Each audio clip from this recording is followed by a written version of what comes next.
Well, welcome everybody. Excuse me a second. I got to turn off my other computer and stop the echo.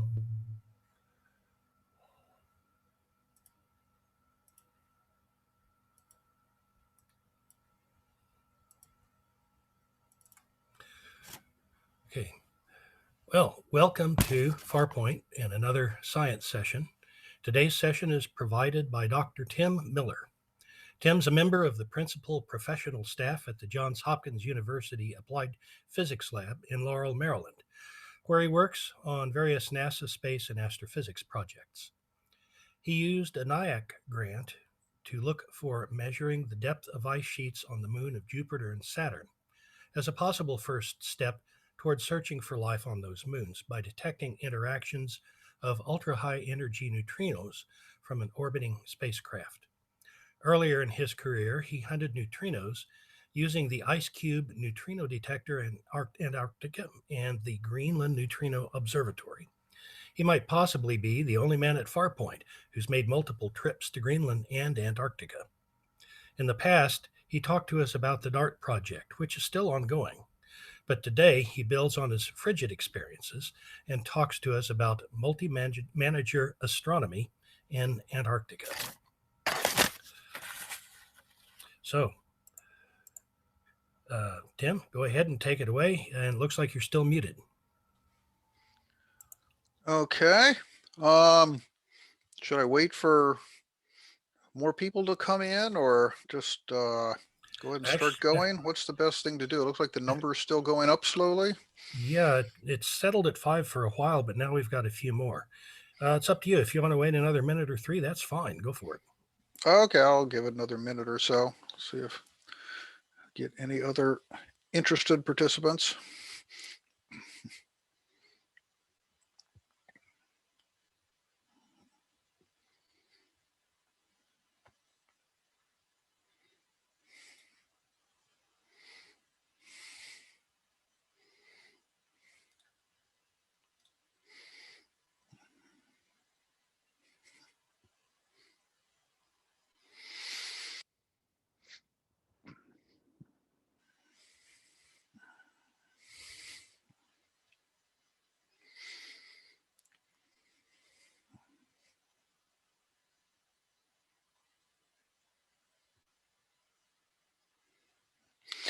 Well, we broke double digits and we're 4 minutes past the hour. So I think I'll go ahead and start sharing my screen and start with the presentation here.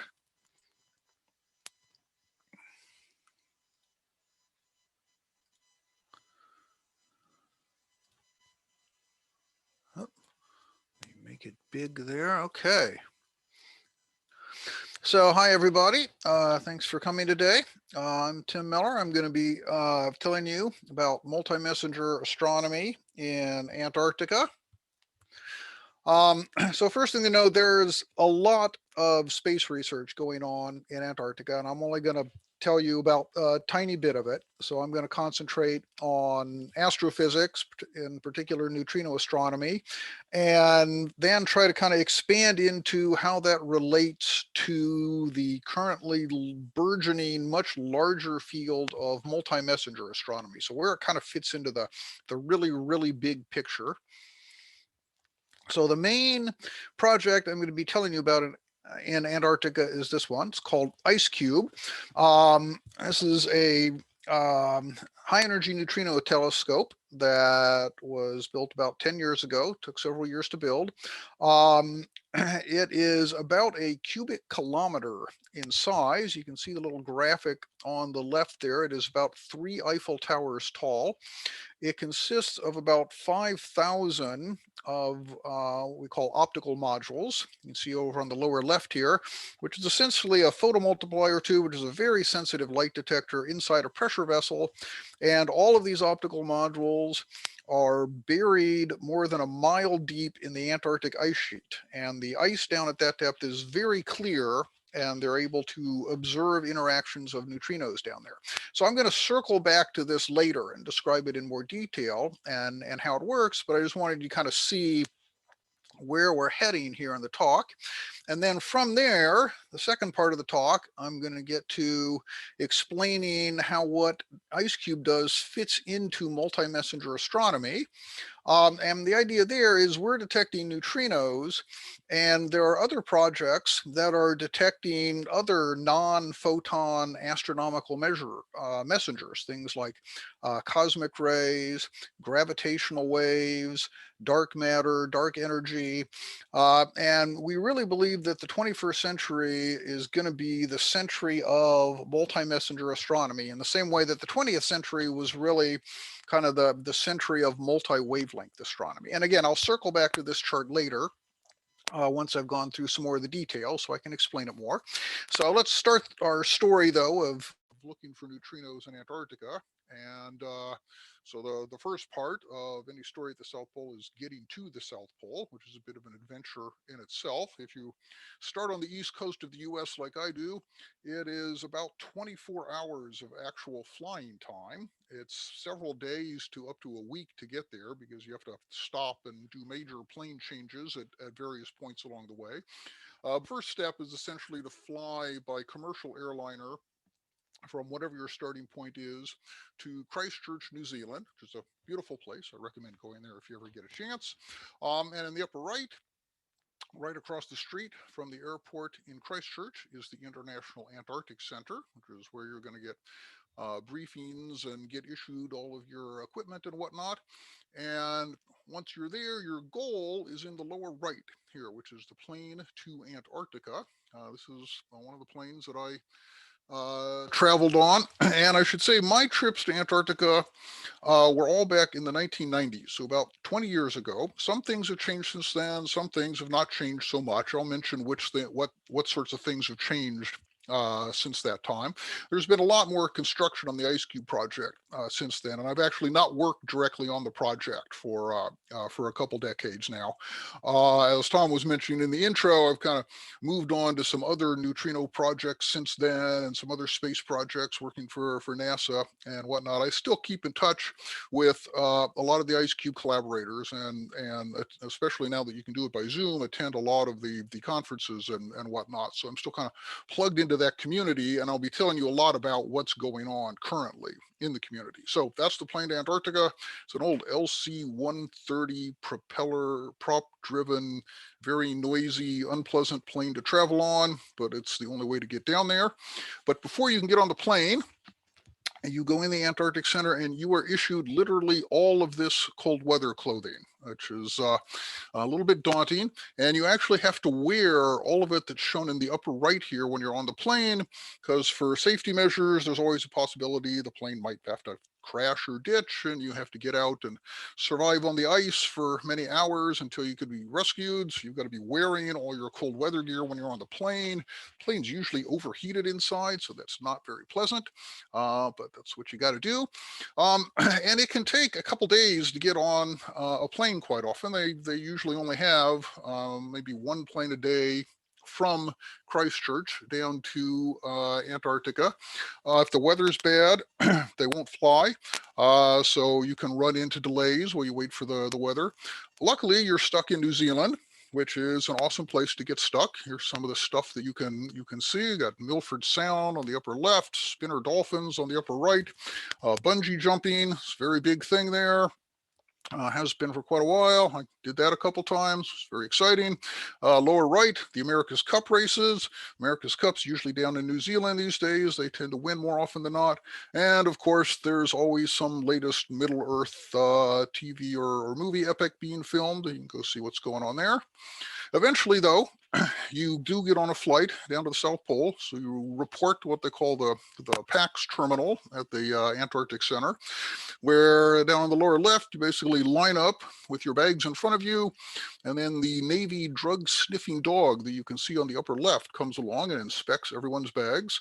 Since everyone's very isolated down in Antarctica, there's not a lot to do there. They're very serious about there never being any sort of substance abuse problem down there, which can make for some exciting moments when you when you're prone to panic like me, you see the dog coming down the line and you suddenly start thinking things like, did I leave some snacks, some beef jerky or something in my luggage? Is the dog going to smell it? This could look bad. But luckily, nothing like that ever happened. I always got onto the plane okay. So here's a shot of the plane on the lower right here on the inside. This is actually not that LC-130 prop plane. This is one of the bigger C2 jet planes, which is nicer because it actually has seats, as you can see. The plane I always went on, the old Hercules, did not even have any seats. You're basically sitting in cargo webbing that they would strap on the sides. When you look out the window, you can see stuff like this on the upper right. It's not that exciting. It's mostly like floating sea ice and stuff on the way down to McMurdo. And after a 9-hour flight, you arrive at McMurdo Station. You land on a runway out on the sea ice. This is McMurdo. It's not all that picturesque. There's no vegetation. It's kind of right on the coast of Antarctica. It's the biggest station in Antarctica. There are about 1,000 people there in the summer. You see quite a few buildings. There's a lot of activity going on and whatnot. Typical summer temperatures down there, 20 degrees or so. Not too bad if you're from northern climates anyway. And there is stuff to see and do around McMurdo because at that point, you're basically waiting for a plane to the South Pole. And again, it might take several days, depending on weather and whatnot, to get on one. There's stuff to see around McMurdo, though. The upper right are Weddell seals. You can see out on the ice a lot. There aren't any penguin colonies close enough to hike to at McMurdo, but occasionally small groups of penguins will hike into the base, which is interesting. So you can see a few of those guys every so often.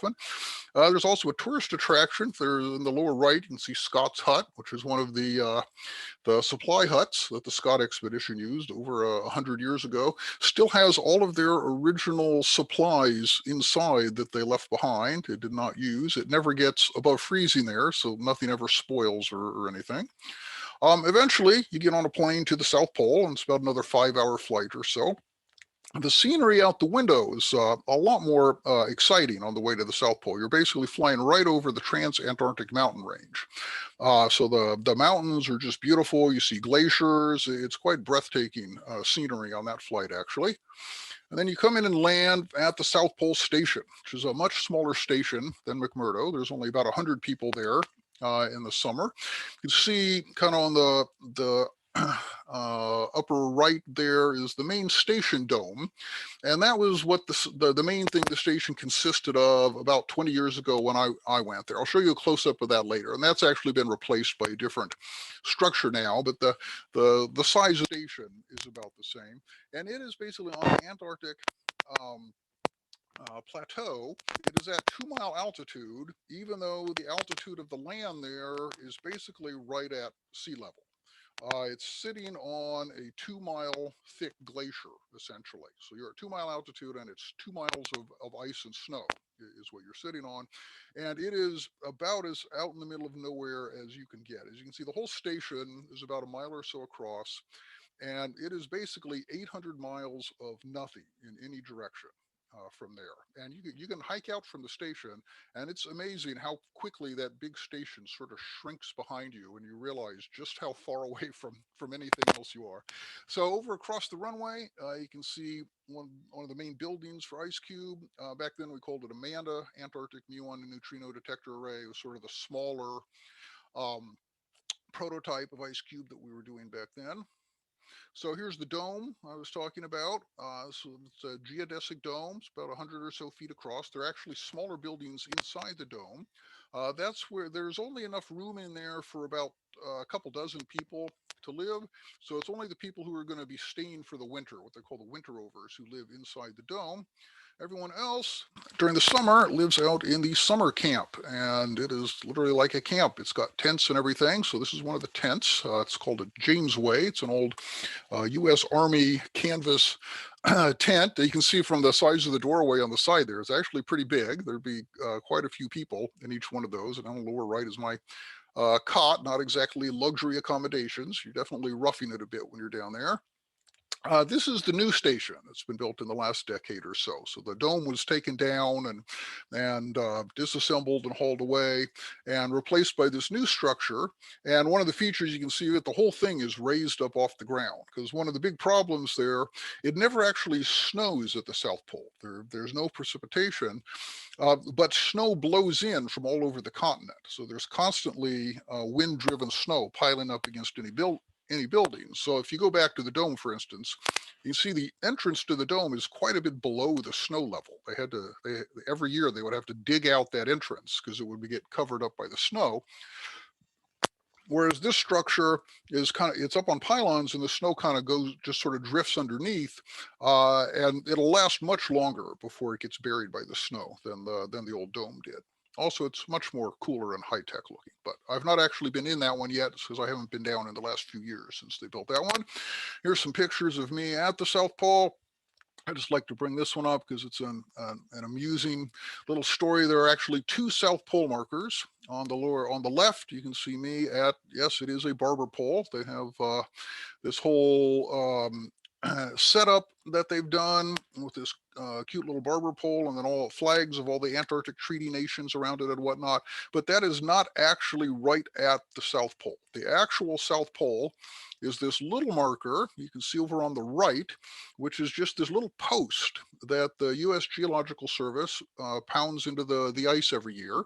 And if you look behind it, back in the distance there, you can see a littler one, maybe 30 or 40 feet away.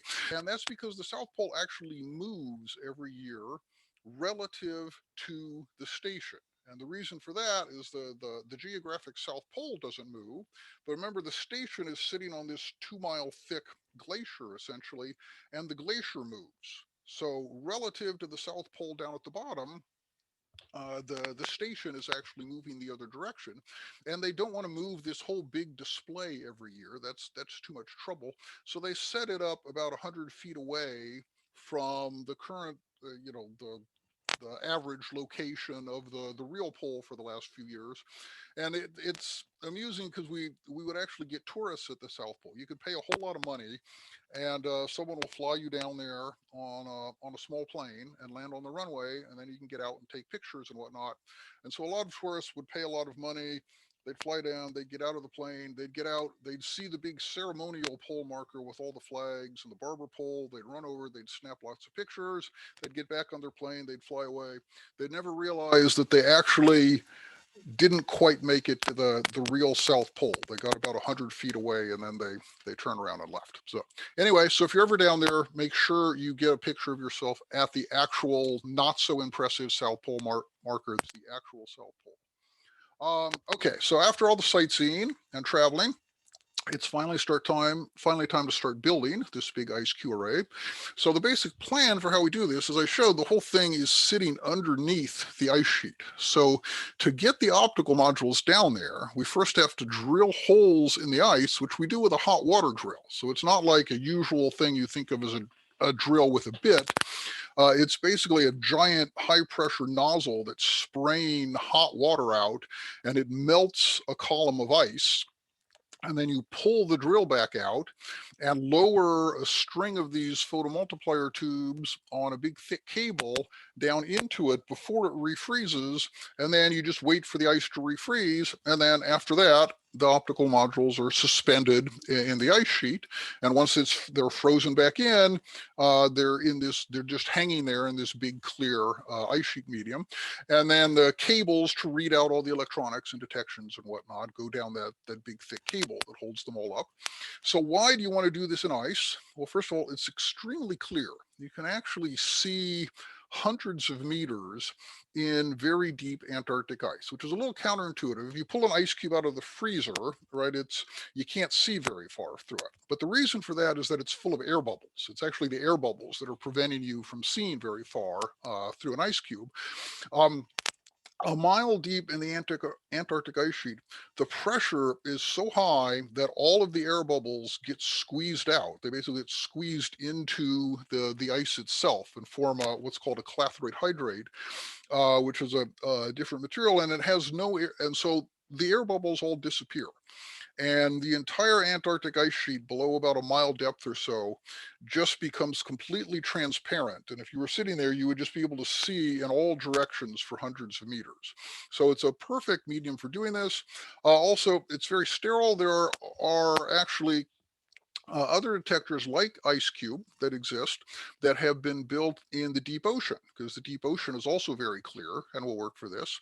However, surprisingly, there are a lot of bioluminescent creatures that live very deep in the ocean, and they glow and give off light, and that causes problems because it causes your light detectors to think that they're finding neutrinos and things when they actually are observing creatures and whatnot. We don't really have that problem in ice, though I often like to say if we did discover bioluminescent organisms living a mile deep in the Antarctic ice sheet, that would be a bigger discovery than finding neutrinos anyway. So that one's kind of a win-win. And obviously it's stable. You can put a whole building housing all of your electronics and data acquisition and whatnot right on top of the array. You don't have to run a cable miles or tens of miles back to shore like you do in the ocean. So here are just some pictures of the operation down there. On the lower left, you can see kind of a close-up of the head of the drill. And like I said, it doesn't look like a drill. It looks like a nozzle, essentially, because that's what it is. It sprays almost boiling temperature water out at extremely high pressure in order to melt down through the ice. You can see on the right, it's kind of this big piece of machinery that just gets slowly lowered down into the ice and melts a column of water up to a couple miles deep and then gets pulled back out so that the optical modules can be put in. Oh, and okay. Sorry, I forgot to say at the start, even though they told me to say this and I completely blanked on it. If you have questions, please enter them into the Q&A and just go ahead and do that as we're going along. I'm not very good at switching back and forth between Windows and Q&A and whatnot. So once I'm done with the talk, I'll try and leave enough time at the end to address all of the questions that came in. So I'll just go through them all at the end. So please go ahead and enter questions and enter them as we're going along. And I will get to all of them at the end of the talk. So sorry I forgot that at the beginning. Okay, so this is a couple shots of the optical modules going down the hole. One thing to notice there, that hole is a couple feet across at the top. So we all are strapped in to the crane and whatnot with carabiners and cables and whatnot. If you fell into that, it could be very dangerous. So you don't want to do that. After everything's deployed, it becomes just like any other big physics experiment. It's a whole lot of wiring and cabling to set up the electronics. On the upper right, that's a picture of me trying to figure out where one particular cable in the triggering system goes back in the late 90s. And then on the lower right, once all the cabling and electronics are set up, it's a lot of computers reading out data and doing data analysis and trying to understand what you're detecting.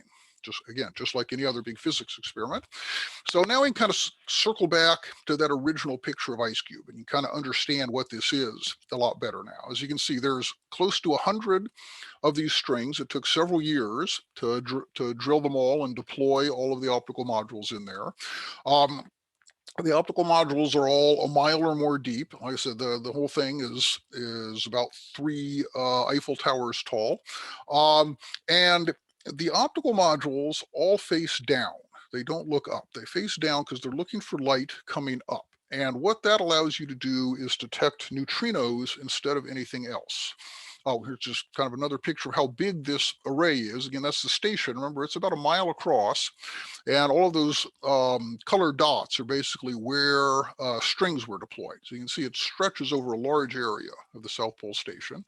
So how do we use this to detect neutrinos? So first, what is a neutrino?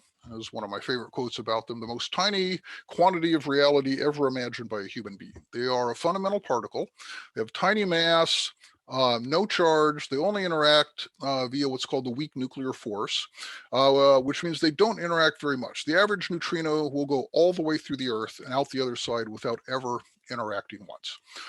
They're part of the standard model. You can see over on the right, the little V-looking things, which is a Greek nu. Those are 3 different types of neutrinos. They're electron, muon, and what are called tau neutrinos.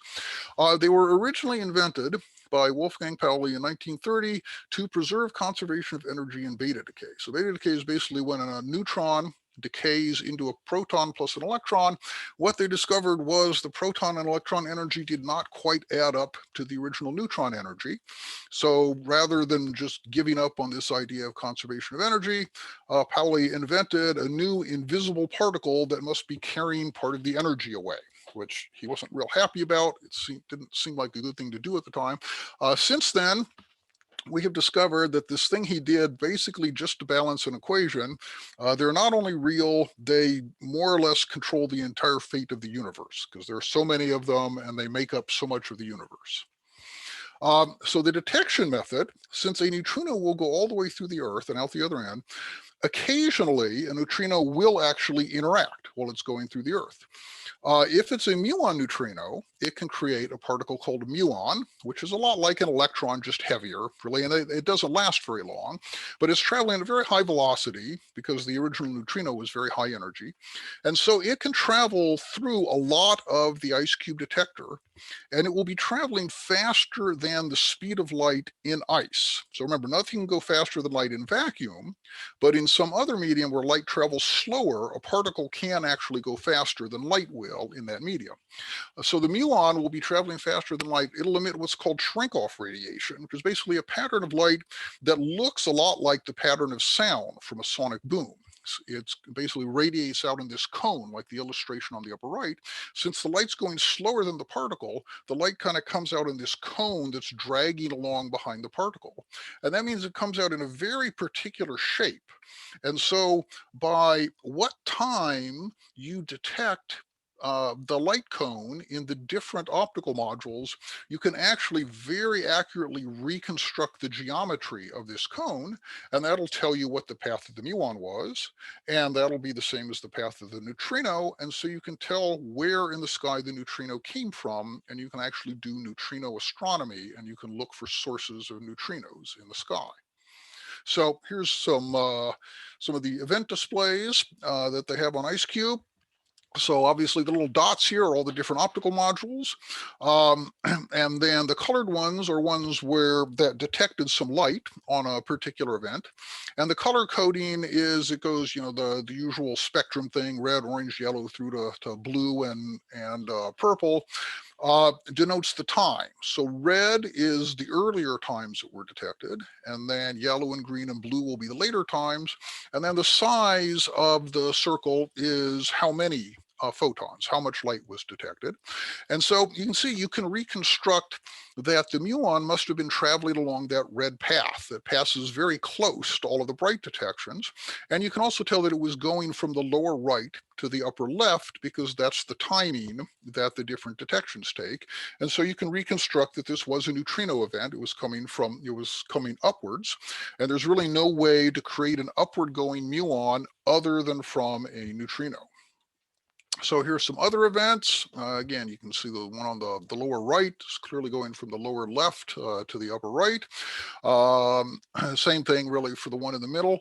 The one in the upper right is actually a little different. That's one from an electron neutrino. An electron won't travel as far in the ice as a muon will, so it tends to just kind of dump all of its energy out at light at once. So you don't get that nice track. You just kind of get what looks more like an explosion. So we do detect high energy electron neutrinos also. I won't get into the differences there, what that does, but this is just to show kind of what some of the events look like and how we're able to identify which ones are upward going neutrinos versus you actually get a lot more downward going muons than upward, because cosmic ray interactions at the top of the atmosphere are a much bigger, more common source of muons than upward going neutrinos are. There are actually you see about 1 million downward going muons in the detector for every one upward going one. And so it's actually very important to be able to reconstruct these directions and geometries of these events very accurately, so you can tell which ones are coming up and are caused by neutrinos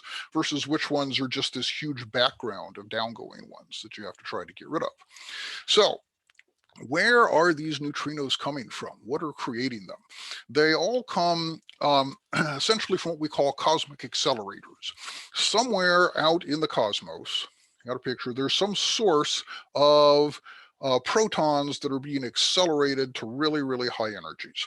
So same thing we do on Earth, like the Large Hadron Collider and places like that. We have a big ring that accelerates protons up to high energy, and then we slam them into each other and create particle interactions. Well, out in the cosmos, the same sort of thing happens. Protons get accelerated up to high energy. We're not sure exactly how. There's various theories for how that might happen. But then they slam into matter nearby, and they create other particles. And some of the particles they create are both photons and neutrinos. Now, these super high energy photons that you get from these reactions, we don't usually see those because they run into other matter around these sources. So they tend to not escape. But remember, neutrinos can penetrate anything. So any neutrinos that get created in these big cosmic accelerator beam dumps out there somewhere are going to come straight to us, pass through the Earth. Some of them will interact under the detector, and we will detect them in IceCube, and we will be able to see where they're coming from and identify these sources. Now, what's interesting, we do know that these sources exist because some of the super high energy protons escape, and they impact upon Earth as cosmic rays. And we actually have detected these cosmic rays up to really, really high energies, but we don't know where they're coming from, because the protons do not come straight towards us. They spiral around in galactic and intergalactic magnetic fields. And so by the time they get to us, they come from some direction, but it doesn't match up the direction of where they were created. So we know there are these things out there. We see these really super high energy cosmic rays. We've been trying to figure out for about a century where they're coming from. And high energy neutrinos, we think, are going to be the thing that's going to allow us to nail down what these sources are and where they are and what's creating them. So I already talked about the backgrounds from downgoing muons and whatnot, so I won't go through that again. So what could some of these sources be?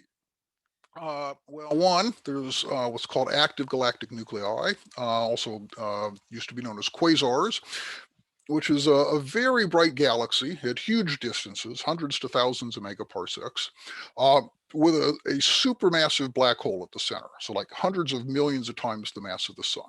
And you can see on the lower right, what happens here is matter in the center of the galaxy kind of spirals into this huge black hole.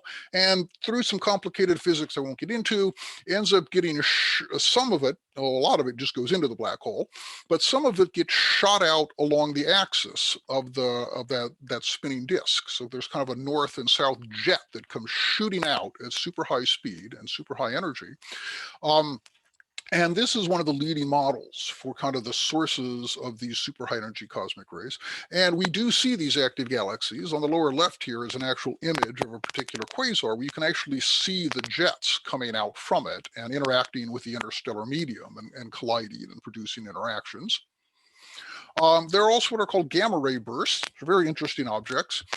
These were discovered entirely by accident in the 1960s when we started putting gamma ray detectors in space to look for illicit Soviet nuclear tests. And much to the surprise of the scientists who put them up, they started detecting things immediately. Luckily, it turned out not to be nuclear tests, turned out to be a new class of astrophysical object that we'd never even imagined before, which are these very short duration, like only a second or so, but very bright bursts of gamma rays out in the cosmos. And over the decade since then, we figured out that these things are actually extremely distant. They happen billions of light years away at cosmological distances. And so we know they're actually extremely powerful for us to be able to detect them at Earth. And there are models of what might be causing this that also predict that they could be a source of these super high energy cosmic rays and neutrinos as well. So this then leads us into the other main concept of the talk, which is multi-messenger astronomy. And the big picture here is, so what I'm showing here is the electromagnetic spectrum. So the little rainbow part is everything that our eyes can actually see. That's visible light. As you can see, it's a very tiny part of the whole electromagnetic spectrum. Over on the right of that are longer wavelengths, lower energies, so infrared and then into radio waves. And the kind of brown versus blue graphic there is showing you how much of the light at that wavelength gets absorbed by the atmosphere. And so a lot of the visible light gets through. And down in the radio, a lot of the radio wave gets through.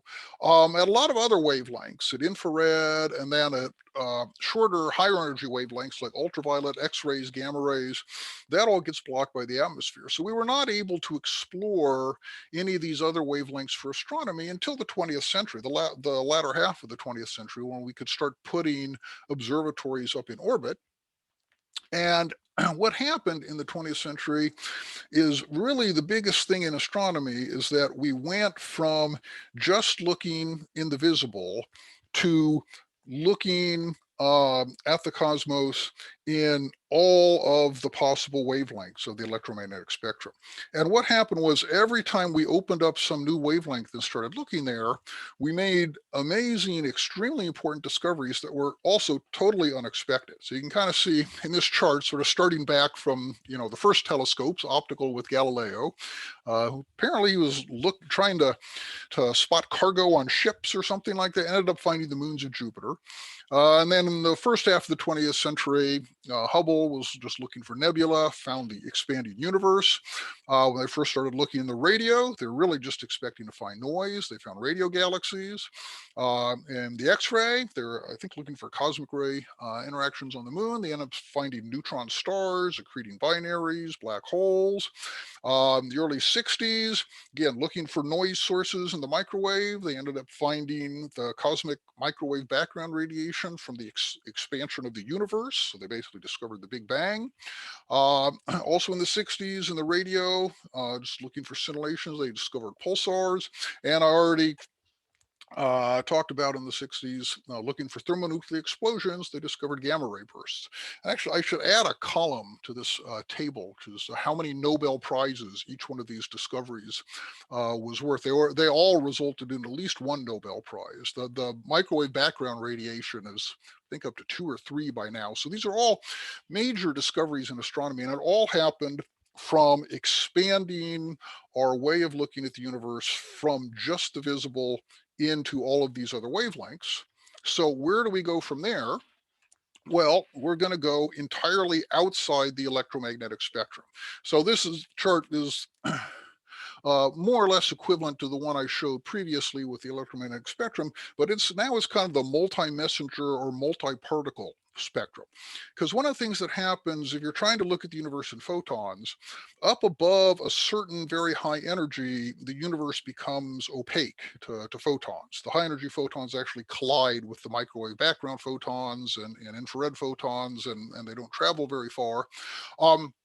But again, because neutrinos don't interact much, you can see neutrinos up to much higher energies. You can also see protons up at extremely high energies, those being very high energy cosmic rays. Down at the other end of the spectrum, down at very low energy, you can look at things in gravitational waves. So what we expect then in the 21st century is that this is going to be the century of multi-messenger astronomy. So we've got basically the same kind of chart, and it's kind of showing the same thing, right? That last century we started looking in other messengers. We looked at low energy cosmic rays and low energy neutrinos. And now in the 21st century, we're already starting to make discoveries in high energy neutrinos with IceCube, in gravitational waves with LIGO. So far, the things we're discovering are more or less what we expected to. But personally, what I think, and what I think there's every reason to believe, is that in the same way that we made multiple discoveries of things we never expected to see, or had not even imagined when we started doing multi-wavelength astronomy, we're probably going to get the same thing in this century doing multi-messenger astronomy. And then there's others that we're just getting to start kind of working on now, looking for dark matter, just about 90% of the universe is matter, and dark energy, just about 90% of the entire universe. And so this is kind of the big picture of where IceCube fits in to science and discovery, is that it's one of the contributors to the 21st century becoming the century of going from multi-wavelength to multi-messenger astronomy. So here's just kind of a partial list of multi-messenger astronomy projects out there right now. These are all things that are operating. So IceCube Antares is a kind of an underwater version of IceCube, looking for high energy neutrinos. There are several projects that are looking for radio emission from interacting neutrinos. That's the kind of thing I tend to work on more now, actually. And you can find even higher energy neutrinos that way. Auger is a big project looking for extremely high energy cosmic rays. LIGO and Virgo are gravitational wave detectors. There are also very high energy gamma ray detectors and dark matter and dark energy detection projects coming online. So there's a lot going on in this area right now. And I'll just show you in a little more detail a couple of them. So this is the Auger Super High Energy Cosmic Ray Observatory. If you think IceCube was big, Auger actually covers about 3,000 square kilometers. It's half of it is in Argentina, half is in North America. It consists of several hundred of these little detector stations like this. And it has to be that big because it's looking for cosmic rays of such high energy that they're extremely rare. And the typical cosmic ray energy they're looking at is a 10 to the 20th, what's called an electron volt unit you might not be familiar with, but it's basically equivalent, that amount of energy is equivalent to the kinetic energy of a tennis ball traveling at 100 miles per hour. So you have to picture one single proton, all right, one tiny little proton having so much energy that it's got the same energy as a tennis ball going at 100 miles an hour. And that's kind of the energy of cosmic rays that they're looking for. And in fact, the highest energy cosmic ray ever detected is around that point. It has its own Wikipedia page. You can look up the OMG particle on Wikipedia to see some of the details of it. It's very interesting.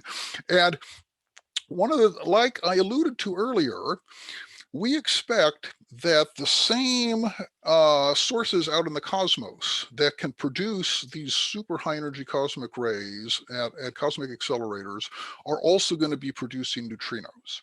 And so if we can measure things like how many of them there are and their energy spectrum with the cosmic ray detector, and then at the same time measure neutrinos coming from a particular source, that gives us a lot more information that we can correlate together from the two different types of messengers and learn a lot more about what exactly these sources of super high energy cosmic rays are and how they're being produced.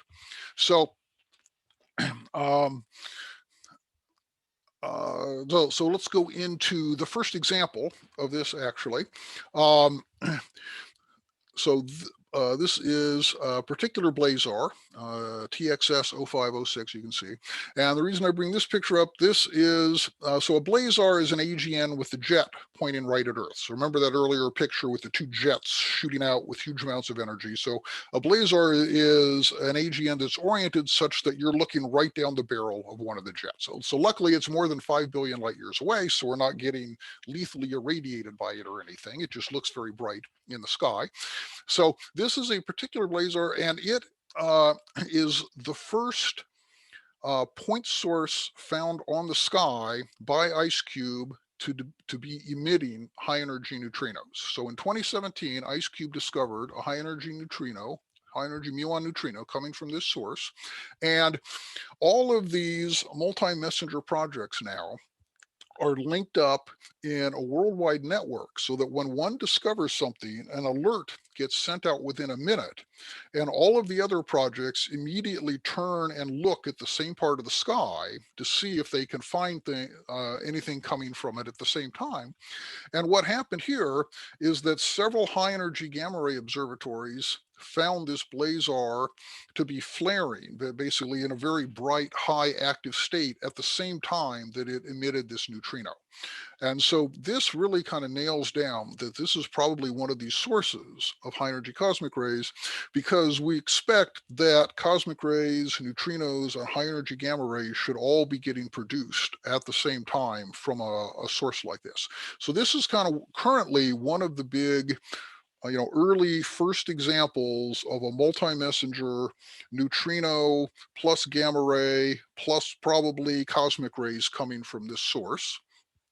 But the big one the big multi-messenger kind of coincident observation, simultaneous observation thing that we're trying to get to right now would be neutrinos and gravitational waves. So gravitational waves are basically disturbances in the curvature of space-time that are created by very large, highly accelerated masses. So things like black hole collisions or black hole neutron-star collisions cause gravitational waves. They propagate out at the speed of light. They're one of the major predictions of general relativity. And there are currently several gravitational wave observatories operating. I think by far the best known is LIGO, which is currently at 2 sites. There's one in Louisiana, one in Washington State. And it consists of these two, you can see kind of the main building there, and then going off at right angles are these two 4-kilometer long arms. And the way it works is that essentially you have a light source in the main building, and it gets split in two by a beam splitter that sends half of the light down each arm, where it gets reflected back. And then if the length of the arms is really exactly precisely the same, like the same within a wavelength of light, then when the two light beams come back, they'll be in phase and form a particular interference pattern when you image them. Then picture a gravitational wave goes by along one of the arms. And what a gravitational wave does is it actually, since it distorts space and space-time, it actually makes the length along that arm a little bit less. And so what'll happen then is when the light along that arm comes back, it won't be quite in phase anymore. And so you can detect that very tiny path difference, because now it'll produce a different interference pattern. So the tricky part of this, though, everyone thinks the tricky part is building these 4-kilometer long arms and whatnot. The tricky bit is that the change in length is only about 10 to the 18th meters, about 1/10,000th the diameter of a proton. So it's extremely difficult to do this kind of detection.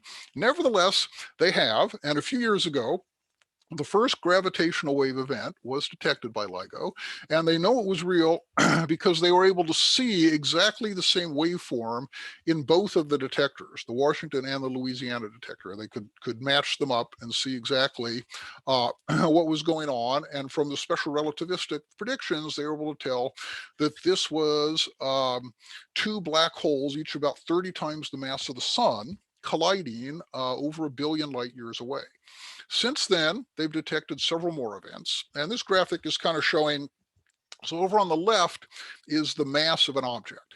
So the blue is all of the black hole mergers that they have detected so far. So like on the upper right, you can see the little blue circle there is a 30 mass black hole. And then a little bit below it and to the right is a 20 mass black hole. And those collided and merged and formed a 50 solar mass black hole. And so all of the other little kind of tripod kind of things here are kind of visual illustrations of the various black hole mergers that they've seen.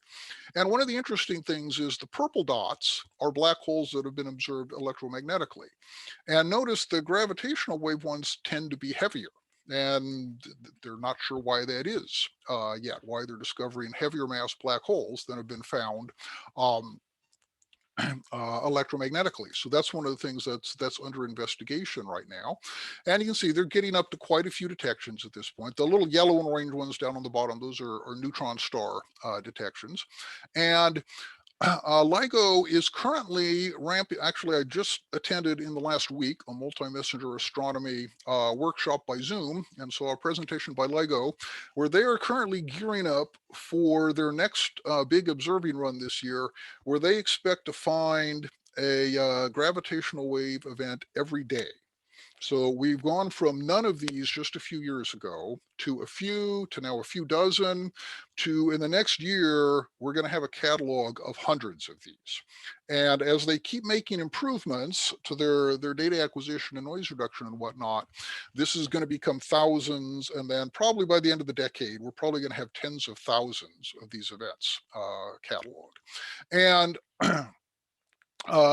since they're detected at multiple sites, again, they can tell kind of where on the sky these events occur and send out alerts. to other multi-messenger detectors like IceCube to look in the same direction and see if we see neutrinos coming from those events.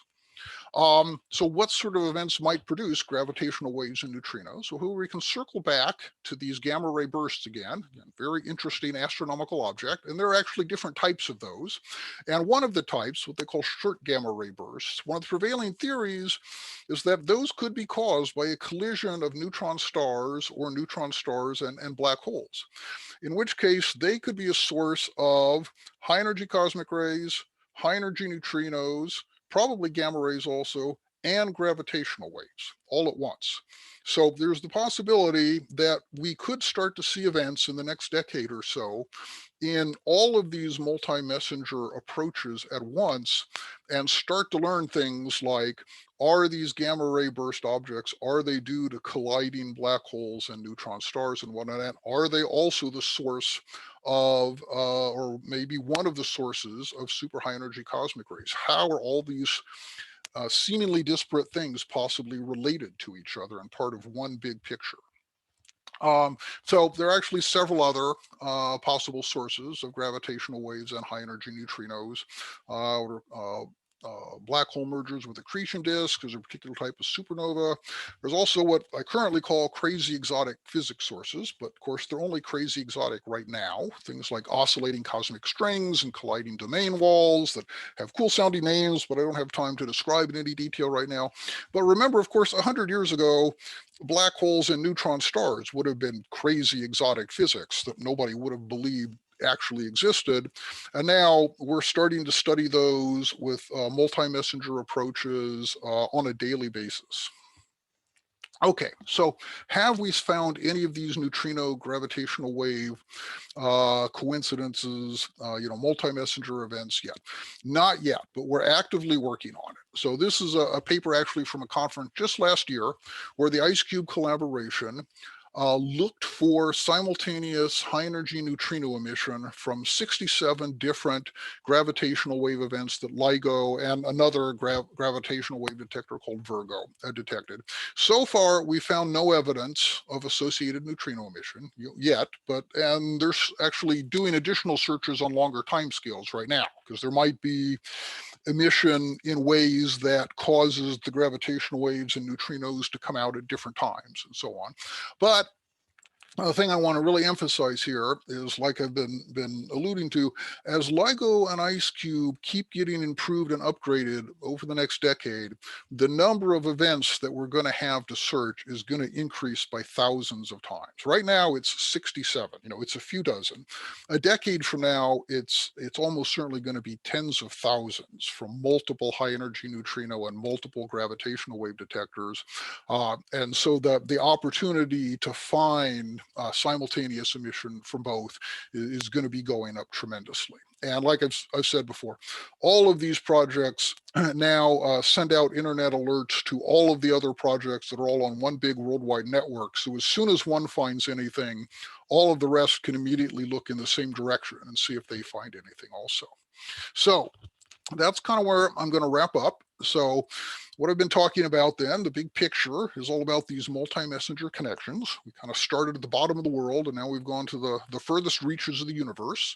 And we're trying to tie together some of these diverse areas like neutrinos, cosmic rays, gravitational waves, possible sources of them like black hole mergers, gamma ray bursts, the sources of the highest energy cosmic rays, weird exotic cosmological objects. We're really hoping in the near future to start seeing how all of these things fit together. And the thing I really want to leave you with is that we really are just getting started on this. That I really think in the next decade, you're going to start seeing in the news a lot of announcements about this sort of thing. New objects found in emitting high energy neutrinos or gravitational waves, or coincidences, simultaneous observations of both. And hopefully, I've kind of given you a foundation for understanding, what it all means and how it all fits together, and what kinds of things you might ask any scientists about that are doing this kind of work that you might encounter and have a chance to talk to, and really get a picture for why it's a big deal and why we think it's really going to explode and be one of the big things in astronomy for probably the rest of this century. So I'll stop there and start answering questions. I can figure out how to get out of this screen sharing mode. Let's see, maybe I can leave the screen sharing up, but just go to the Q&A. Okay, Q&A, here we go. So yeah, please keep typing in any questions that you have, and I'll try to go through them here. So let's see. You mentioned how the ice sheet is clear due to pressure. How much pressure is it under at the bottom of the sheet? Let's see, as I recall, the rule of thumb was I think pressure goes up by about 1 atmosphere for about every 10 meters of either ice or water, within 10%. So a kilometer would be about 100 atmospheres then. The ice sheet's about 3 kilometers thick, so about 300 atmospheres at the bottom of the ice sheet. So it's pretty high pressure when you get down there. I mean, it's basically the same as if you were 2 miles deep in the ocean. It's about the same amount of material above you, again, within about 10% or so for the ice versus water density difference. So pretty high pressure. Interestingly, I mean, you saw the photomultiplier tubes in those optical modules are encased in these clear pressure vessels, and pressure vessels are actually made to withstand very high pressure. There are pressure vessels made to go all the way to the bottom of the ocean, many miles deep. So there have not been many failures due to high pressure. I think maybe maybe 1 or 2% of the optical modules fail due to high pressure. And it almost always happens within a day or two after they're deployed, because there's actually a very high overpressure that develops within the refreezing hole, because the ice is having to try to kind of expand into the surrounding ice. And so before it reaches a pressure equilibrium, it actually gets up to sometimes like 2 or 3 times the local equilibrium pressure. So that tends to happen for like a day or two, and that tends to be when an optical module is going to fail, if it is going to fail. Pretty much all the ones that once they survive that and they're in there, even at very high pressure down at the bottom, they pretty much last forever at that point. Let's see, how long does it take for a drill hole to refreeze back with solid ice? Okay, yes, that's something I skipped over. That's one of the most exciting parts of the operation. It takes about a day or two. So like 24 to 48 hours for one of those holes to refreeze, which means you've got to deploy that entire string of 50 or so optical modules within 1 or 2 days, after they pull the drill out of the hole. And it's often a bit of a race to do that, because you can't just leave these, strings of photomultiplier tubes sitting there assembled and ready to lower in. You're usually assembling it and attaching everything and checking the hookups and electrical and data hookups and everything as they're going down. And so it's quite a bit of a rushed operation. I've been out there, for like 24 hours straight on deployment sometime, outdoors, assembling things or operating the winch, lowering the cable and whatnot, because it's not a lot of time. And, once the hole refreezes, that's it. There's no getting the string back out. So if you've only got it halfway down and then the hole refreezes, it's stuck there forever. So that's a pretty exciting and rushed part of the operation when that happens. Does the light cone have a detectable Doppler effect? And if so, what is the difference across the entire array? So let's see. So for an optical Doppler effect, you'd have to detect the different wavelength of the light. I don't think we really have any way of detecting that. The phototubes are just kind of sensitive to a certain range of wavelengths, and I don't think there's anything on that kind of shift. So there's really, I don't think there's really anything observable the way a sonic Doppler effect would be for something coming towards or away from you, in the same way in light. Let's see, with multiple LIGOs, we're able to triangulate the source of gravitational waves. With the multi-directional path of particles, can multiple ice cubes triangulate the source where the particles came from? Um, well, I mean, the thing is, a single ice cube array is essentially triangulating the source where the particles came from, because that's pretty much what's going on when you're reconstructing that shrink off cone as it's moving through the ice. So you don't really need multiple ice cube type arrays in order to triangulate and find sources. I mean, it's still useful to have multiple arrays. I mean, for one thing, right, ice cube can only see sources in the northern hemisphere, right? We can only see the upgoing neutrino. Any downgoing muons get kind of swamped out by all the downgoing cosmic ray induced muons. So we really need sources in, or detectors in the northern hemisphere also, to see the southern hemisphere sources. So it's still advantageous, or you really need multiple detectors around the world in order to cover the whole sky with this sort of technique, because you're only ever able, it's kind of the opposite of astronomy. You can only look up, you really can only look down with something like IceCube. Let's see. Do you need to take gravitational lensing into account? For IceCube, that's an interesting question. I've never thought about gravitational lensing of neutrinos, if that's a thing. I would have to think about how that would work. I mean, general relativity is general relativity. It's going to change the geodesic or path length that any particles traveling along. I've never read any articles about gravitational lensing of neutrinos, though. But that's interesting. So that's something I would have to look up and get back to you on that. Let's see. Great presentation. Thanks. Well, you're definitely welcome. Thank you, everybody, for coming. This is obviously a subject I find very interesting, and that, like I said, I think is going to be a very big deal in, for the rest of this century, certainly for the next couple decades. And I really do believe, we're right on the cusp of this starting to become a big thing that we're going to hear about a lot more, all of these multi-messenger discoveries.